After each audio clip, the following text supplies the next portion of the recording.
इस वक्त एक बड़ी खबर मिल रही है। तो बड़ी खबर आपको बता दें, मणिपुर पर विपक्षी नेताओं को चिट्ठी लिखी गई है। अमित शाह ने विपक्षी नेताओं को चिट्ठी लिखी है। ये इस वक्त की बड़ी खबर। लगातार मणिपुर मामले को लेकर दोनों सदनों में हंगामा चल रहा है।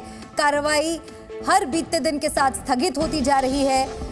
इस बात पर लगातार गृह मंत्री अमित शाह की तरफ से विपक्षी नेताओं को अपील की जा रही थी कि हम चर्चा के लिए तैयार हैं, विपक्ष किसी तरह की खलल पैदा ना करे। और इसी कड़ी में अमित शाह ने एक चिट्ठी लिखी है। खरगे अधीर रंजन को चिट्ठी लिखी है अमित शाह ने। मणिपुर पर विपक्षी नेताओं को अमित शाह की तरफ से चिट्ठी लिखी गई है। लगातार ये अपील बीजेपी के कई नेता कर रहे हैं विपक्षी नेताओं से कि सदन को सुचारू रूप से चलने दिया जाए। इस मामले पर अगर विपक्ष चर्चा चाहता है तो केंद्रीय सरकार भी इस मामले पर चर्चा के लिए तैयार है। आज फिर सदन से अमित शाह ने ये बात कही कि हम चर्चा के लिए तैयार हैं। कल राजनाथ सिंह ने कई विपक्षी नेताओं से बात की, उनसे ये अपील की कि सदन की कार्रवाई में किसी तरह की खलल ना होने पाए। चर्चा के लिए हम तैयार हैं। और ये एक चिट्ठी अमित शाह की तरफ से लिखी गई है। संवेदनशील मुद्दा है और इस पर चर्चा होनी चाहिए। मल्लिकार्जुन खरगे को यह चिट्ठी लिखी गई है। आइए हम अपने राष्ट्र के सामने आने वाली चुनौतियों का न्याय संगत और स्थायी समाधान खोजने के लिए पार्टी लाइन से ऊपर उठें और सद्भाव से काम करें। मैं आपसे और आपकी पार्टी के सभी सदस्यों से संसद के निरंतर कामकाज को सुनिश्चित करता है। लोकसभा हमारे जीवंत लोकतंत्र की आधारशिला है, जहां लोगों की आवाज उनके निर्वाचित प्रतिनिधियों के माध्यम से अभिव्यक्त होती है। विभिन्न क्षेत्रों के प्रतिनिधियों की अपनी विविधता के साथ ये सदन राष्ट्रीय महत्व के मामलों पर रचनात्मक बहस में शामिल होने के लिए एक आदर्श मंच प्रदान करता है। श्री अधीर रंजन जी, ये पत्र अमित शाह की तरफ से लिखा गया है। पत्र में क्या लिखा है वो हम आपको पढ़कर बता रहे हैं। श्री अधीर रंजन जी, मैं आपको ये पत्र लोकसभा में मणिपुर की घटनाओं पर चर्चा के लिए आपके सहयोग मांगने के लिए लिख रहा हूं। भारत के लोकतांत्रिक ढांचे में लोकसभा का विशेष स्थान है। हमारा देश जो लोकतंत्र की जननी और सबसे बड़ा लोकतंत्र है, ये 140 करोड़ भारतीयों का सदन है जो उनकी आशाओं, आकांक्षाओं, समस्याओं और चिंताओं का प्रतिनिधित्व करता है। रविंद्र कुमार जी, मीडिया संवाददाता हमारे साथ जुड़ गए हैं। रविंद्र, लगातार मणिपुर मामले को लेकर सदन में हंगामा मचा हुआ है। लगातार ये अपील बीजेपी की तरफ से की जा रही है विपक्षी नेताओं से कि हम चर्चा के लिए तैयार हैं और इसी कड़ी में ये पत्र।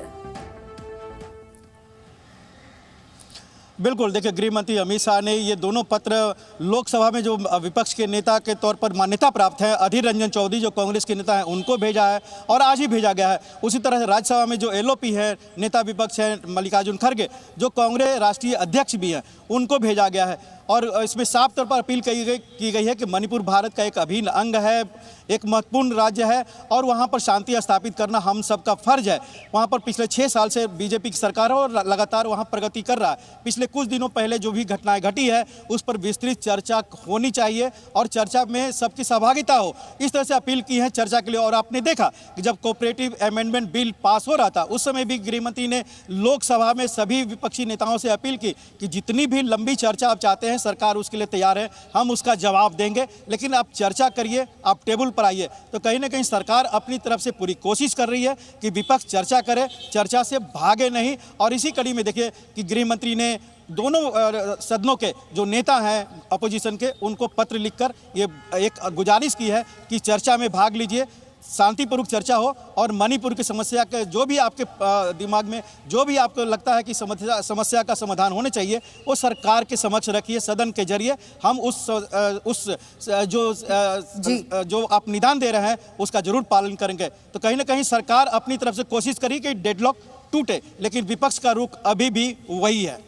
बिल्कुल, और बड़ा सवाल यही बना हुआ है कि अब इस पत्र का जवाब विपक्षी नेता क्या देते हैं। रवि त्रिपाठी भी हमारे साथ बने हुए हैं। रवि, लगातार अपील तो हो ही रही है, सदन से अपील की जा रही है। राजनाथ सिंह ने कल भी विपक्ष के 3 बड़े नेताओं से बात की थी। आज अमित शाह खुद चिट्ठी भी लिख रहे हैं। अब देखना यह होगा कि इसके बाद क्या विपक्ष का रवैया बदलता है या नहीं। देखिए, ऐसा लगता नहीं है। विपक्ष का जो रुख है वो साफ है, विपक्ष की मांग भी साफ है। विपक्ष का कहना साफ तौर पे है कि प्रधानमंत्री जब तक इस मामले में नहीं बोलेंगे सदन में चर्चा नहीं होगी, चर्चा के लिए वो लोग तैयार नहीं है। तो सबसे पहली शर्त है कि प्रधानमंत्री इस मसले पे बोलें। दूसरी बात यह है कि कहीं ना कहीं विपक्ष चाहता है कि लंबी चर्चा हो। हालांकि अमित शाह ने अपना बयान में कहा है, हाउस में मैं सुन रहा था जब उस अपने बिल के रिप्लाई में वो बोल रहे थे, तो उसमें उन्होंने बोला है कि मैं लंबी चर्चा के लिए तैयार हूँ। अब ये संवेदनशील मसला है, इसको आप हाउस को ऑर्डर में लाइए, मैं चर्चा के लिए तैयार हूँ। तो अमित शाह अपनी तरफ से कह रहे हैं, लेकिन जो विपक्ष की शर्त है, जो इंडिया टीम है, उसकी शर्त साफ है कि प्रधानमंत्री सबसे पहले इस मामले में इंटरवीन करें। जैसे हाउस के बाहर उन्होंने बोला है उतना ही अंदर बोलें। आप अगर गौर कीजिए तो ये बोला है आपने अधीर रंजन चौधरी ने कि बाहर उन्होंने 30 सेकेंड या 1 मिनट बोला है, अंदर कम से कम 20 सेकेंड बोले इस मसले पर, तभी जाकर चर्चा शुरू होगी। तो ये शर्त विपक्ष की है। और 10 बजे कल विपक्ष की बैठक है, तो विपक्ष की बैठक में इस मसले को मल्लिकार्जुन खड़गे रखेंगे, अधीर रंजन चौधरी रखेंगे, और उसके बाद कहीं ना कहीं विपक्षी नेता क्या कहते हैं ये देखना। और देखिए, मॉनसून सत्र का एक भी दिन सदन में ठीक से नहीं चल पाया है, लगातार हंगामा हो रहा है और जनता की उम्मीदें हैं कि सुचारू रूप से सार्थक चर्चा सदन में इस मसले पर भी हो सके। बहुत बहुत शुक्रिया आप दोनों का जानकारी पहुंचाने के लिए। जी न्यूज़।